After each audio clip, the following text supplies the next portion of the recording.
Mesdames et messieurs, bonsoir. Merci d'avoir choisi RT1. Voici les grands titres de ce 20h.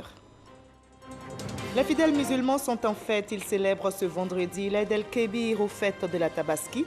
En Côte d'Ivoire, la communauté musulmane a sacrifié à la tradition, moment marqué par des prières pour la paix dans différentes localités. Le président de la République, Alassane Ouattara, a prié à sa résidence en famille dans le strict respect des gestes barrières. À la veille de cette célébration, l'Union européenne et le PNUD ont signé une convention pour des projets de développement en Côte d'Ivoire. Le programme des Nations Unies pour le développement et l'UE s'engage ainsi à accompagner l'État ivoirien afin de réussir la mise en œuvre des stratégies de développement conformément aux engagements internationaux pris par la Côte d'Ivoire. Et c'est parti pour la 5e semaine nationale de la propreté. La campagne démarre demain 1er août jusqu'au 6 août prochain. Autour du thème « La propreté, un engagement citoyen pour la santé et le bien-être », le ministère de l'Assainissement et de la Salubrité appelle à un changement de comportement pour un pays propre, sain, reluisant et attractif. En République démocratique du Congo, au moins 10 personnes ont été tuées hier par un soldat en fuite qui avait tenté de racketter 2 civils près de la ville du Vira, dans la province du Sud Kivu. La tension est toujours vive. Le président congolais Félix Tshisekedi condamne un crime odieux. Soyez les bienvenus sur RTI 1. Les fidèles musulmans sont en fête. Ils célèbrent l'Aïd el-Kébir ou fête de la Tabaski. En Côte d'Ivoire, la communauté musulmane a marqué cette grande fête par des prières pour la paix dans différentes localités. Le président Alassane Ouattara a sacrifié à la tradition en priant à sa résidence en famille dans le strict respect des gestes barrières coronavirus oblige. La prière a été officiée par l'imam Cissé Guigiba. Il a appelé à l'obéissance à Dieu, à l'unité et à la paix, nous explique Mahama Traoré. La Tabaski, bien plus qu'une fête de dégustation du mouton, elle incarne la foi et la soumission du prophète Abraham envers Dieu. La genèse de ce récit coranique a été relatée au chef de l'État par l'imam Djigiba Cissé à la suite de la grande prière officiée dans l'enceinte de la résidence présidentielle, aux côtés du président de la République, famille et proches collaborateurs. Dans le désert de la Mecque, Sayyidina Ibrahim vit en songe qu'il devait sacrifier son fils Ismaïl. Et à son réveil, il lui raconta sa vision en ces termes. « Ô mon fils, je me suis vu en songe en train de t'immoler. Vois donc ce que tu en penses. » Le fils Ismaïl, serein et calme, répondit ceci à son père. « Ô papa, fais ce qui t'est recommandé par le Seigneur du monde. Tu me trouveras, Inch'Allah, du nombre des endurants, des patients. » Au moment où il s'apprêtait à accomplir l'acte d'immoler son fils, la voix d'Allah arrêta son geste en lui disant ceci. « Ô Abraham, tu es fidèle à ton engagement, à ton songe. Rachète ton fils avec le bélier que voici. » Pour le guide religieux, l'acte de dévotion du prophète Abraham et de sa famille inspire plusieurs enseignements. Imam Djigiba Cissé insiste en particulier sur la capacité de résilience du croyant musulman face à l'épreuve. Celui qui croit en Allah d'une foi sincère, je lui donne une porte de sortie à toutes les difficultés auxquelles il est confronté. Examinons notre vie à nous-mêmes. Combien d'épreuves que nous traversons depuis des années, je dirais depuis l'enfance jusqu'à cet âge. Des épreuves de diverses natures qui peuvent ébranler. Mais le Seigneur demande dit ceci, celui qui craint Allah et qui s'en remet à lui, il lui facilite le chemin d'accès au bonheur auquel il aspire. Le président de la République s'est adressé aux Ivoiriens à l'issue de la prière. Nous venons de prier pour la paix dans notre beau pays. Nous venons de prier pour que tous les habitants de Côte d'Ivoire aient la santé par ce temps de pandémie, le coronavirus qui a fauché beaucoup de nos concitoyens. Et je voudrais dire à tous mes concitoyens que l'Aïd el-Kébir est une fête, un moment de recueillement pour nous tous. Et prier le Seigneur pour que la Côte d'Ivoire continue d'avancer dans la paix. Bonne fête de Tabaski à tous nos concitoyens. En cette journée de célébration, prières et bénédictions sont fortement recommandées et exaucées. Alors l'occasion est mise à profit par le chef de l'État et ses proches pour adresser des vœux sincères et pieux à Dieu. Le Premier ministre Ahmed Bakayoko a représenté le chef de l'État à la célébration de l'Aïd el-Kébir à la mosquée de la Riviera Golf à Cocody. L'officiant de la prière, Cheikh Aïma Mamadou Traoré, guide spirituel de la communauté musulmane, a aussi appelé à la paix et invité les acteurs politiques à tremper leurs plumes dans l'encre de la cohésion en privilégiant l'intérêt national. Le Premier ministre Ahmed Bakayoko, lui, a rendu grâce à Dieu et invité chacun au travail pour le développement de notre pays. Kone Pagasso. Grande mosquée de la Riviera Golf dans la commune de Cocody. Imams, guides religieux, autorités et fidèles musulmans ont effectué nombreux le déplacement en vue de prendre part à la prière de la fête de l'Aïd el-Kébir, la fête du sacrifice du mouton ou encore la fête de la Tabaski. Prière célébrée le 12e mois du calendrier hégirien, qui est également le point culminant du pèlerinage à la Mecque, 5e pilier de l'islam. L'imam principal de la mosquée de la Riviera Golf, Traoré Mamadou, a, dans son sermon, mis l'accent sur l'importance du sacrifice d'Abraham avant d'exhorter la communauté musulmane au respect des mesures barrières pour lutter contre la maladie à coronavirus. Il n'a pas manqué d'inviter les fidèles et l'ensemble de la classe politique à la paix et à la cohésion. Il nous est donné de constater ces derniers temps la tenue de propos et de discours enflammés, faisant craindre une période pré- et post-électorale tendue et électrique. Nous devons tirer les leçons du passé pour mieux appréhender et construire le présent et le futur. J'interpelle donc tous les acteurs politiques et les exhorte de façon solennelle, avec insistance, à privilégier l'intérêt supérieur de la nation et à bannir par conséquent de leurs propos et de leurs actes tout ce qui incite à la haine, à la violence et à la division. Le message de l'imam appuyé par le tout nouveau Premier ministre représentant le président de la République Alassane Ouattara, Ahmed Bakayoko, a invité les guides religieux à multiplier prières et adorations pour le chef de l'État et pour des élections apaisées en Côte d'Ivoire. J'ai l'occasion d'avoir ma première prise de parole en tant que Premier ministre, car comme vous savez, j'ai été nommé hier. Je rends grâce à Dieu, j'exprime ma gratitude au président de la République. Et je voudrais dire que ce n'est pas une confiance qui m'est faite qu'à moi, c'est une confiance qui est faite à tous les jeunes de ma génération, pour que nous puissions montrer au pays et à la face du monde que nous avons la capacité de relever les grands défis qui nous attendent. Ces défis, c'est d'abord continuer à bien gérer notre réponse face à la pandémie à Covid-19. C'est nous rassembler, réussir à nous parler, faire en sorte que nous puissions avoir des élections dans la paix. Parce que si nous réussissons, nous aurons mérité de nous aider et nous aurons travaillé pour nos descendants. La prière a été suivie par l'immolation du bélier faite par l'imam Traoré Mamadou. Et ce fut une journée spéciale pour toute la communauté musulmane qui a invoqué Dieu en cette célébration de l'Aïd el-Kébir. Les fidèles musulmans ont prié pour la paix et pour la fin de cette pandémie qui sévit dans le monde. L'équipe de notre reporter Franck Quadio a visité quelques communes d'Abidjan. À Djamé, c'est jour de l'Aïd el-Kébir, la grande fête, une injonction divine. On presse alors le pas, c'est l'heure de la prière.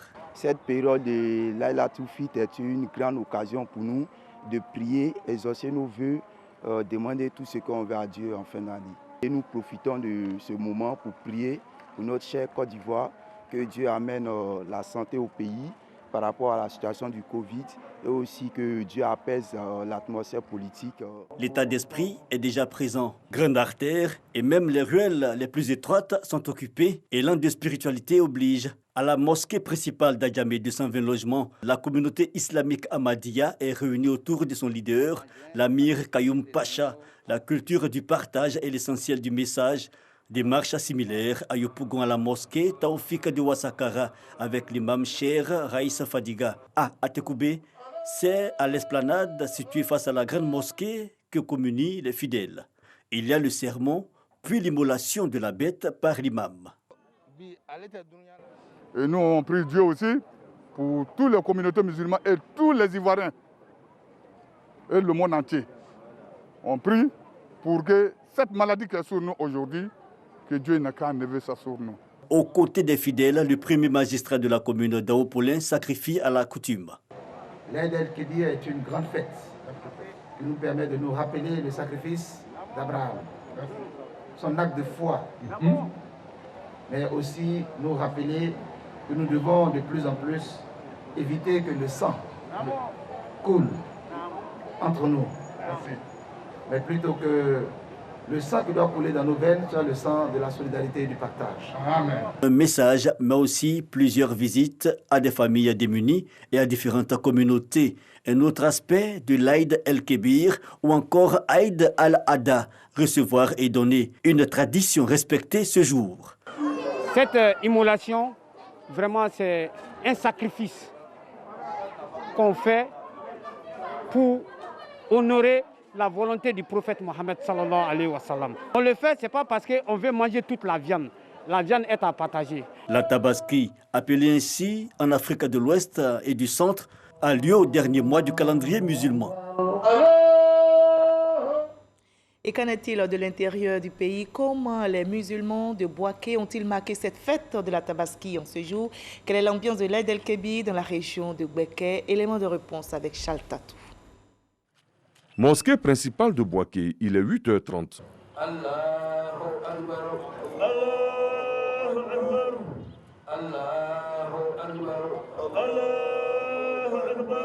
El Hadj Badjawari Touré, le grand imam de la région de Bouaké, vient de donner ainsi le départ pour la prière de l'Aïd el-Kébir ou la fête de la Tabaski. Une prière marquée par 3 étapes. Les 2 rakats consacrés, le sermon et l'immolation de la bête, signe de sa soumission à Dieu. Un sermon qui a tourné autour des valeurs telles que la foi, le partage, la solidarité et la quête perpétuelle de la paix. Le grand imam a engagé toute la Côte d'Ivoire à demeurer sur les sentiers de la paix, surtout en cette année électorale.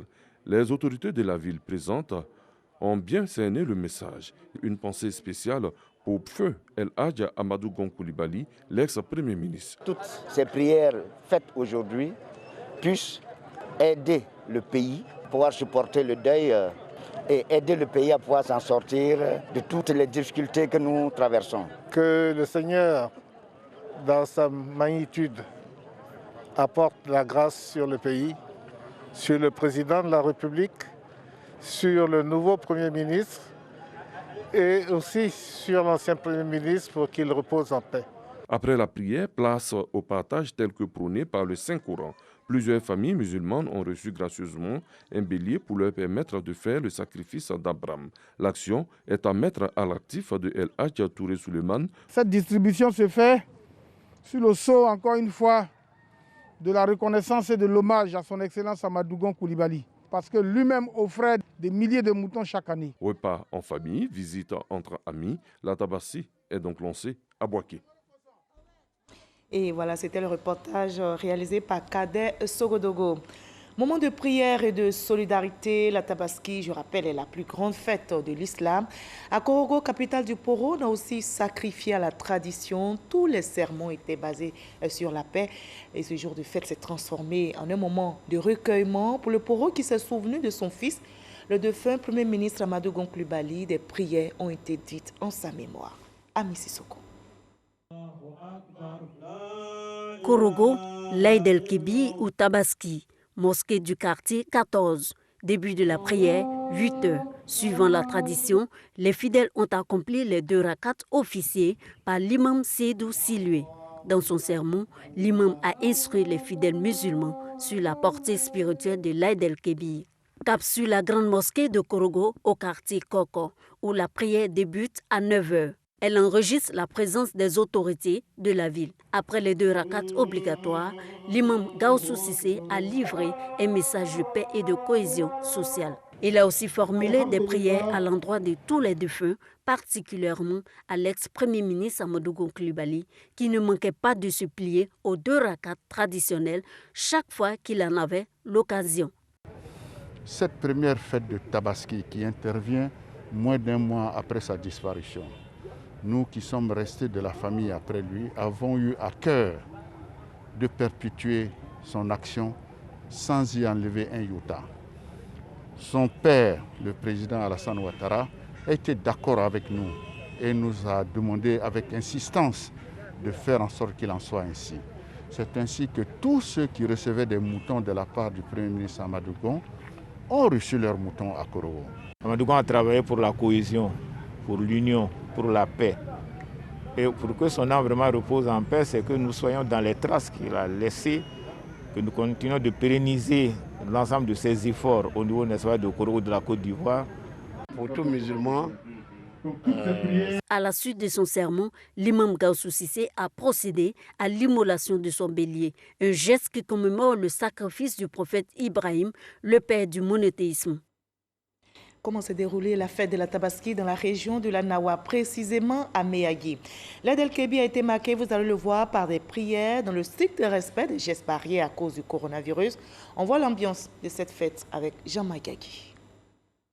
Les musulmans de la ville de Méagui ont répondu présents dans les différents lieux de prière pour commémorer l'Aïd el-Kébir ou encore la fête du mouton, une fête qui marque la commémoration de la soumission d'Ibrahim à Allah. À l'esplanade de la grande mosquée de Méagui, les prières se sont déroulées dans le strict respect des gestes barrières édictés par le Conseil national de sécurité.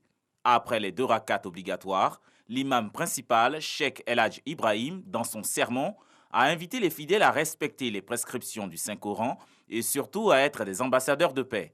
Le préfet de la ville, Jacques Atri Kouakou, venu apporter son soutien à la communauté musulmane, a saisi l'occasion pour exhorter les fidèles à mettre en pratique les consignes sanitaires pour faire barrage au Covid-19. L'imam Cheikh El Hadj Ibrahim a par la suite dit des prières, des bénédictions en faveur du président de la République, Alassane Ouattara, au nouveau Premier ministre, Ahmed Bakayoko, et son gouvernement et les populations ivoiriennes. Le guide religieux et les fidèles n'ont pas manqué de formuler des prières pour l'ex-Premier ministre, Amadou Gon Coulibaly, pour le repos de son âme. La Tabaski, je rappelle, est un moment de prière, mais aussi de partage, de retrouvailles et de pardon, des vertus bien illustrées dans des familles qui ont été visitées ce jour par nos reporters. Avec Patricia Mouetia, nous allons revivre ensemble ces beaux moments de partage, de solidarité, de fraternité en cette fête de l'Aïd el-Kébir. La Tabaski, la grande réunion des familles autour du mouton. En cette fin de journée de la Tabaski, les rues d'Adjamé sont pleines de monde. Ici, chez les Diallo, l'odeur du mouton grillé nous accueille. On a fini de préparer le riz, on a fini de manger riz. Mais c'est maintenant on est en train de griller viande pour les soirs. On fait thé dehors. Vous avez vu, il y a un peu de musique, on a dansé un peu. Tout au long de la journée, les femmes ont cuisiné. Comme à Adjamé, ici à Cocody, le partage se fait dans un esprit convivial. Vous avez des bétés, des baoulés, des doulas, il y a des chrétiens. C'est le sens que nous voulons donner à cette fête-là, le sens des partages. La viande doit être partagée en 3 parties. Une partie pour la famille, une autre pour les voisins et une autre qui va pour les nécessiteux. Et c'est ce que nous avons fait pour obéir à la tradition islamique. Fêtée 2 mois et 10 jours après le Ramadan, la Tabaski est célébrée chaque année par tous les fidèles musulmans. Et les fidèles musulmans ivoiriens vivant en France ont aussi célébré l'Aïd el-Kébir. Notre reporter Mamadou Kouassi a nous décrit l'ambiance dans l'Hexagone en ce jour de fête. Ils sont venus de tous les arrondissements de Paris et de plusieurs villes de France pour commémorer ensemble l'Aïd el-Kébir.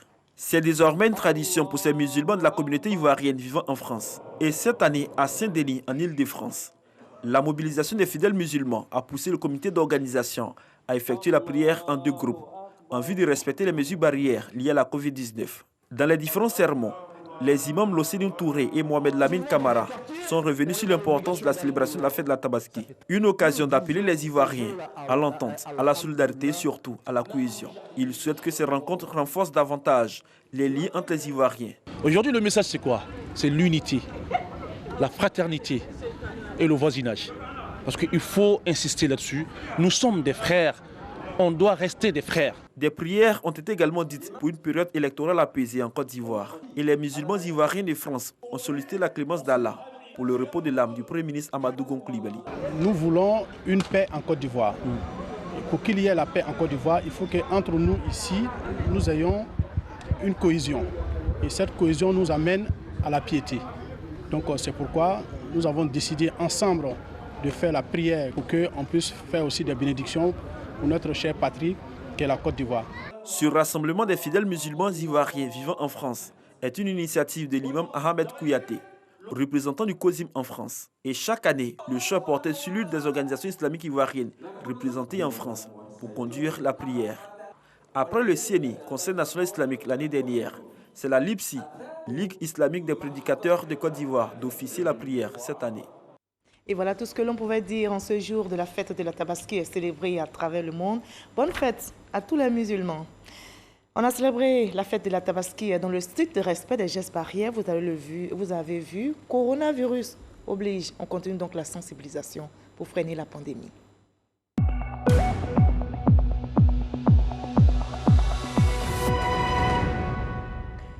La pandémie continue de circuler. En Côte d'Ivoire, les chiffres de ce vendredi ont été dévoilés. On dénombre 69 cas confirmés. Et on continue donc d'enregistrer, heureusement, un taux élevé de personnes guéries. 268 nouvelles guérisons. Malheureusement, on déplore 2 décès en ce jour. La Côte d'Ivoire compte ce vendredi 4517 cas actifs. Dans la lutte contre le coronavirus, la Côte d'Ivoire peut compter sur ses partenaires, dont l'Union européenne et le PNUD. Ils ont signé une convention pour des projets de développement.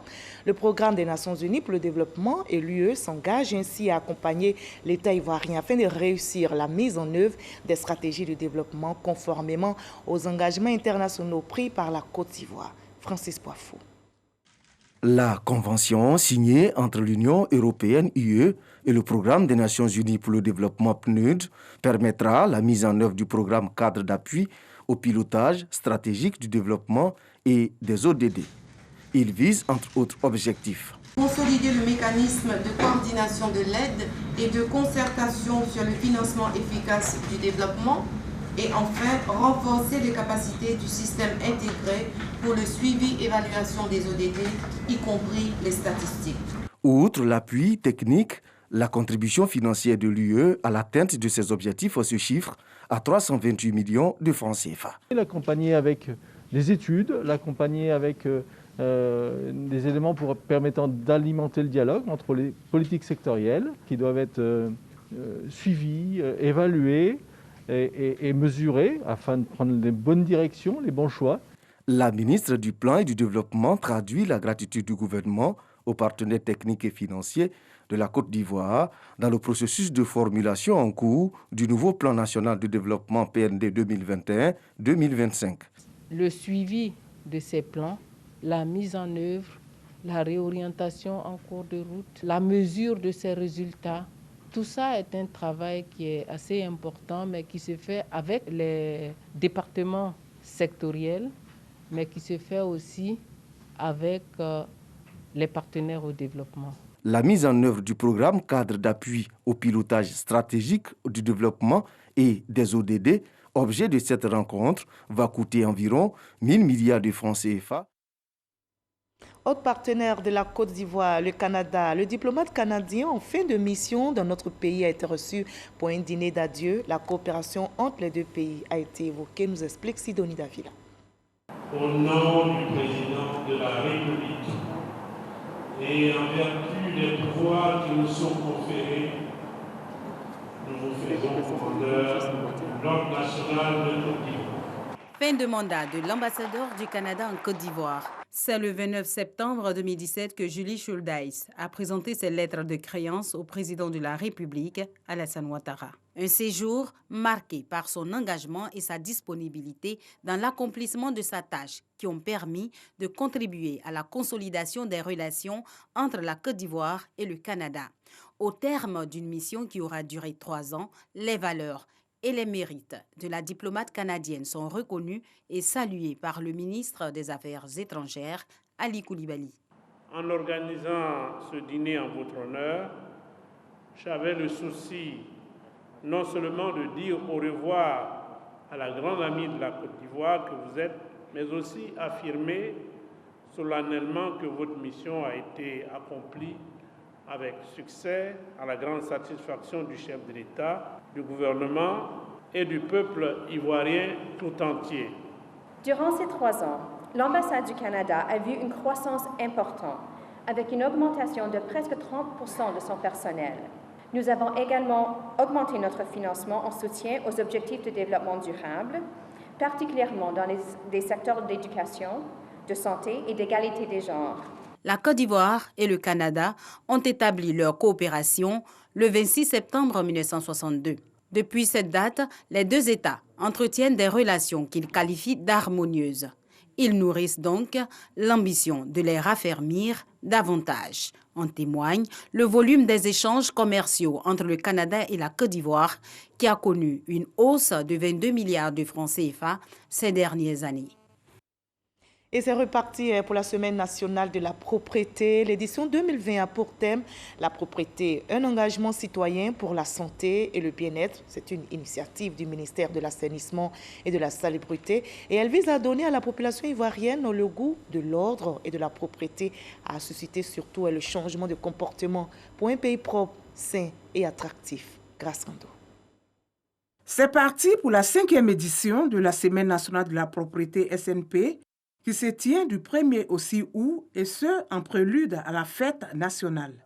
Cette initiative se veut communautaire en mettant la population au centre de l'action sociale de lutte contre la malpropreté. La propreté et la qualité du cadre de vie font partie des principaux déterminants du bien-être des populations et de leur productivité. Elles sont également des facteurs importants d'amélioration de l'esthétique du paysage, de nos cités et de l'image de notre pays. Malheureusement, et malgré les efforts du gouvernement, la problématique de la malpropreté et de la dégradation de la qualité du cadre de vie demeure, principalement due à l'incivisme des populations. La propriété, un engagement citoyen pour la santé et le bien-être, thème retenu pour cette semaine nationale. Elle sera meublée par plusieurs activités. L'opération Grand Ménage, qui n'est plus à présenter, aura lieu le samedi 1er août 2020 sur toute l'étendue du territoire national. À travers cette opération, il s'agira de susciter auprès des populations des actions citoyennes concrètes. Après l'opération Grand Ménage, se tiendront tout le long de la semaine des activités communautaires de nettoyage qui mobiliseront les populations, les ONG, les communautés de salubrité, les comités de quartier ainsi que les opérateurs privés de la salubrité. La cérémonie officielle de cette 5e édition de la Semaine nationale de la propriété sera célébrée ce mardi 4 août dans la commune de Koumassi. Après plusieurs années de difficultés, la SICOGI, la Société ivoirienne de construction et de gestion immobilière, marque son retour dans le secteur de l'immobilier. Les acteurs de son redressement ont prononcé une conférence de presse au siège de l'entreprise. Il s'agit d'un retour marqué par le lancement de nouveaux programmes immobiliers dans le Grand Abidjan. Abdoulaye Koné. Après une série de crises financières qui ont conduit à sa quasi-faillite, la SICOGI est de retour. L'entreprise renaît après un rigoureux plan de restructuration lancé par l'État de Côte d'Ivoire. Aujourd'hui, la société est en train d'achever son redressement financier et opérationnel. Elle a signé des partenariats importants avec des entités, n'est-ce pas, de bonne renommée. Elle a bénéficié du soutien de son actionnaire principal, l'État. Nous avons, fait notre travail d'assainissement interne. Donc, toutes les conditions sont réunies aujourd'hui pour que la CICOJ joue le rôle qu'elle n'aurait jamais dû arrêter de jouer. La mission de sauvetage de ce fleuron du logement économique et social a réussi. L'entreprise revient sur le marché avec de nouveaux projets tels que Concorde 3 et 4 à PK18 et Azito 2 à Yopougon. La CICOJ s'est redressée, nous avons des opérations qui ont redémarré. Les clients, malgré tout, ont gardé leur confiance en la CICOJ. Aujourd'hui, vous allez voir que nos programmes à venir, qu'on appelle les programmes Ville Nouvelle, répondent vraiment, sont faits selon un concept nouveau. Nous en avons l'expérience, nous en avons l'expertise. Détenue à 84% par l'État de Côte d'Ivoire, la CICOJ entend jouer son rôle de pionnier dans le secteur avec de novateurs projets immobiliers à Bassam, Bouaké, Yamoussoukro et San Pedro. À l'étranger, en République démocratique du Congo, l'ambiance est tout autre. Au moins 10 personnes ont été tuées hier jeudi par un soldat en fuite qui avait tenté de racketter 2 civils près de la ville d'Uvira, dans la province du Sud Kivu. Ce vendredi matin, la tension était encore vive. Le président congolais Félix Tshisekedi condamne avec fermeté un acte odieux. Voilà la fin de ce 20h. Merci à vous tous de nous avoir suivis. Je réitère tous mes vœux de bonheur pour tous les musulmans qui suivent RTI 1. Bonne fête de l'Aïd el-Kébir. Prenez soin de vous. À demain 20h.